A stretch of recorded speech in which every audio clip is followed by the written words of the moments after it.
যে আয় তৃণমূল দেখে যা বিজেপির ক্ষমতা, আয় তৃণমূল দেখে যা বিজেপির ক্ষমতা। মাননীয় মুখ্যমন্ত্রীকে যে জেনে রাখুন, এই বনসহায়কের নিয়োগ আমি নিরপেক্ষভাবে বোর্ডের হাতে তুলে দিয়েছিলাম। 8ই অক্টোবর সকাল 10টার সময় আমি যখন আপনাকে মেসেজ করেছিলাম যে কোন বীরভূমের একজন বড় নেতা আমাকে ধমকি দিয়ে বলছে যে বনসহায়কের সব চাকরি তাকে দিতে হবে, আপনি তার পাল্টা ফোন করে আমায় বলেছিলেন যে কিছু পাইনি, সব জেলায় জেলায় তৃণমূলের নেতা কর্মীদের কিছু কিছু করে কোটা তুমি দিয়ে দাও। প্রিয় দর্শক, 2021 সালে লড়তে গিয়েছিলেন মমতা ব্যানার্জি চ্যালেঞ্জ কিন্তু করেছিলেন নন্দীগ্রামের শুভেন্দু অধিকারীকে। ওই চ্যালেঞ্জকেই কেন্দ্র করে শুভেন্দু অধিকারী নন্দীগ্রামে পরাজিত করেছিলেন মমতা দিদিকে 2021 সালে। মজার কথা হলো, ভোটের রেজাল্টের দিন কোনো ইলেকশন কমিশনের তরফ থেকে ঘোষণাই করা হয়নি যে মমতা ব্যানার্জি ভোটে জিতেছেন, কিন্তু কিছু অনুপ্রাণিত মিডিয়া ছড়িয়ে দেয় শুভেন্দু অধিকারী নন্দীগ্রামে হেরে গিয়েছেন। কিন্তু শেষ পর্যন্ত ভোট গণনার পর ফলাফলে মমতা ব্যানার্জি পরাজিত হয়েছিলেন শুভেন্দু অধিকারীর কাছে। আবারও সামনে 2026-এর বিধানসভা নির্বাচন আসছে। নন্দীগ্রামে কি আবারও সাহস করে শুভেন্দু অধিকারীর সামনাসামনি মুখোমুখি বিরোধী প্রার্থী হয়ে লড়াই করবেন মমতা ব্যানার্জি? এতদিন সাধারণ মানুষ এই প্রশ্নের উত্তর খোঁজার বহু চেষ্টা করেছেন। সেটাই আজকে আমি পরিষ্কার করে বলতে চাই আমার এই সংবাদ সারাদিন ইউটিউব নিউজ চ্যানেলে। অন্তত কমপক্ষে নন্দীগ্রামে মমতা ব্যানার্জি ভোটে দাঁড়ানোর সাহস কিন্তু একদম হারিয়ে ফেলেছেন। তিনি শুভেন্দু অধিকারীকে আর চ্যালেঞ্জ করতেই পারছেন না। ওইখানে তৃণমূলের এক পুরনো নেতা রাজীব বন্দ্যোপাধ্যায়ের নাম উঠে আসছে, যিনি 2026-এর নির্বাচনে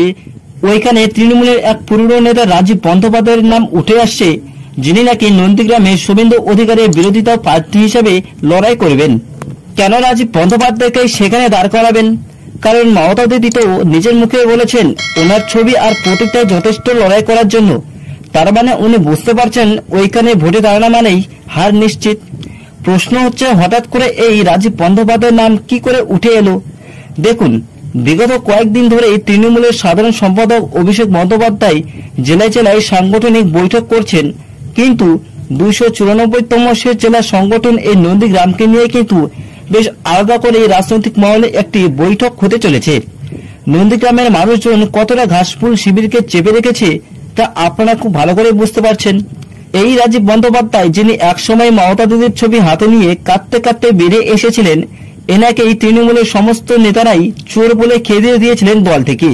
তারপর এই রাজীব বন্দ্যোপাধ্যায় তৃণমূল দল প্রত্যাখ্যান করে হাওয়াই জাহাজে চড়ে দিল্লিতে চলে গিয়েছিলেন এবং সেখান থেকে বিজেপির কাছ থেকে কাকতি মিনতি করে টিকিট নিয়ে ভোটে দাঁড়িয়ে হেরে ভূত হয়ে বাড়ি চলে গিয়েছিলেন।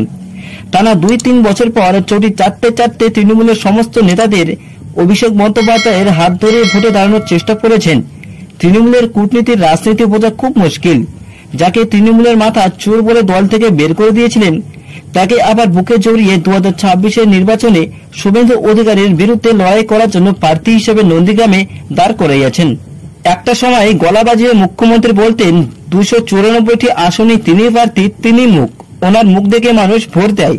কিন্তু বর্তমানে শুভেন্দু অধিকারীর ভয়ে আর এই লম্বা চড়া ভাষণগুলি কিন্তু তিনি দিতে পারছেন না। কেননা ওই শুভেন্দু অধিকারীর বিরুদ্ধেই ওই সংখ্যালঘুদের ভোট দেখে নন্দীগ্রামে লাফিয়ে ঝাঁপিয়ে প্রার্থী হিসেবে দাঁড়াতে গিয়েই তো মুখ থুবড়ে পড়ে গিয়েছিলেন। যতদিন মুখ্যমন্ত্রী মমতা ব্যানার্জি বেঁচে থাকবেন ততদিন শুনতে হবে তিনি শুভেন্দু অধিকারীর কাছে বিপুল পরিমাণে ভোটে পরাজিত হয়েছিলেন। এই যন্ত্রণা তিনি ভুলবেন কি করে?